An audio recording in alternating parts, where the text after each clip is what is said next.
guys, I wanted to, looking forward to getting back with y'all again next week. Probably going to be middle of next week before I get back. But I wanted to go over the progressive era power, the notes that y'all had, since y'all didn't get a lot of discussion about them. And I was going to highlight some of the more important things and questions that you could look for on the test to make it easier on you, because I went over this stuff with my other class on Friday. So we think progressive era and populist era. The populist era comes before and deals with just farmers mostly and regulating railroad prices. The progressive era deals with societal reforms like allowing women to vote, the temperance movement, and political weed out political corruption, give more power to the people, the direct election of senators, child labor laws, making the workplace a better place for everybody. Okay. These are, what's crazy is 2020 progressive ideas are these, some candidates have ran on this. If you look at these and compare them to progressive ideas 100 years ago, there wasn't even a minimum wage, and now they're advocating for a $15 minimum wage. So the progressive ideas of today are a lot different than over 100 years ago. Definitely something that's going to appear on the test is, at this time you have some people start coming out and speaking out against corruption, how bad the workplace conditions are, and probably that term is muckrackers, and those people expose all the corruption and abuses of workers. Probably the most famous muckracker, Upton Sinclair. He wrote the book The Jungle that talked about just the horrifying conditions of a meatpacking plant in Chicago. You may have read it in some of your classes. It just brings to light how bad the conditions were in that place. One movement that's going to be part of the progressive movement is the temperance movement. This lady is an interesting lady, Carrie Nation. She went into bars to try to further her cause, and just would start tearing bars up, breaking bottles. She strongly believed that alcohol was evil, and she wanted to get rid of it. So the temperance movement is the movement to get rid of alcohol. Big women's voting rights advocate Susan B. Anthony. She's been in the news lately because Trump actually pardoned her about a month ago because she was arrested for voting illegally. She just said, I'm voting in the late 1800s, and was arrested for it, and she was just pardoned by President Trump. Women did not earn, it's been 100 years since women earned the right to vote with the passage of the 19th Amendment. Okay, Teddy Roosevelt, interesting guy. Considered one of the greatest presidents by a lot of presidential scholars, earned a place on Mount Rushmore.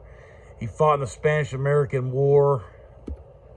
The word teddy bear comes from Teddy Roosevelt, supposedly on a hunting trip in Mississippi.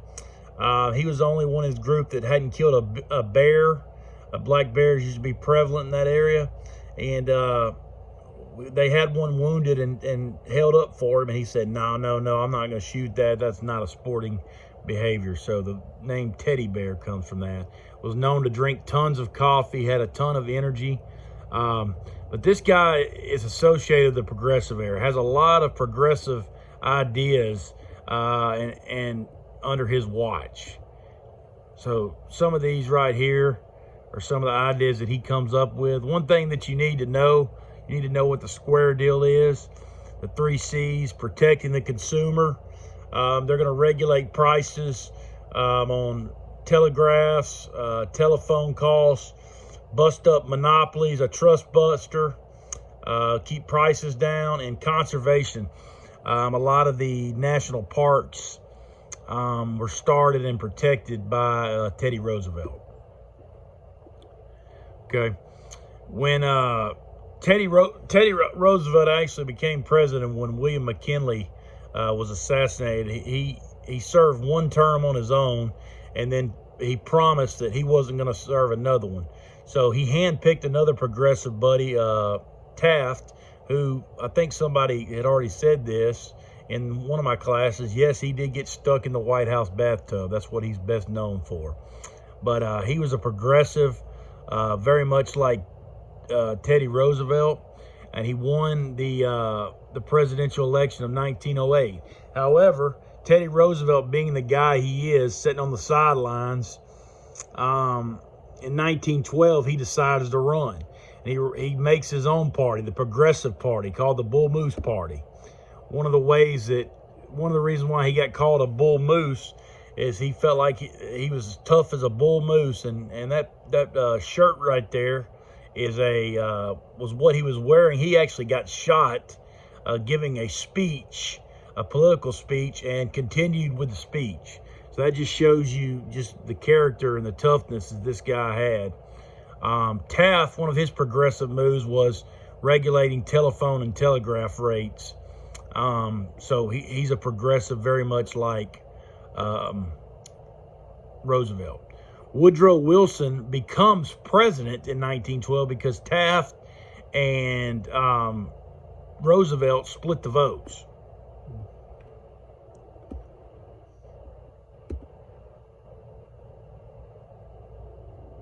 Federal Reserve Act, oversee banking in the United States. These are amendments, progressive amendments that you're going to need to know for the test. Senators, the 17th Amendment used to be appointed by state legislatures, directly elected by the people. That started in 1913. And then the 19th Amendment, 100 years ago, gave women the right to vote. The 18th Amendment started the era of prohibition. It was later repealed with the 21st Amendment. Okay.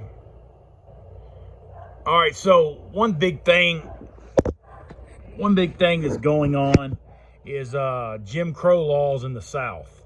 And after slavery is over, blacks are big time mistreated in the South. Jim Crow laws just have to do with separation based on race, segregation based on race. That's what segregation is, separation. And one of the ways that whites, suppressed the black vote was by giving these tricky tests that you had to pass to be able to vote. Whites also had to take this test, but if they didn't pass it, they could be grandfathered in because they had an ancestor that voted in the past. So this was aimed to suppress the black vote. A couple early civil rights leaders, Booker T. Washington, he's going to appear on your test. His idea and was criticized by some people, but he basically said that blacks should be okay with starting at the bottom, working their way up in society, take blue-collar jobs, be a car mechanic, be okay with that at first, and then we'll gradually work our way up in society, okay? W.E.B. Du Bois founded the NAACP, which is still alive today, the National Association for the Advancement of Colored People, big organization today. He started that. He was offended by Washington's ideas. Marcus Garvey started a Back to Africa movement. He said, if we're not being treated well in the South or here, let's just go back to our homeland. Movement was started off as kind of a big deal, bold idea, but a lot of people didn't go. And you need to watch that progressive crash course on YouTube. That would be great to watch.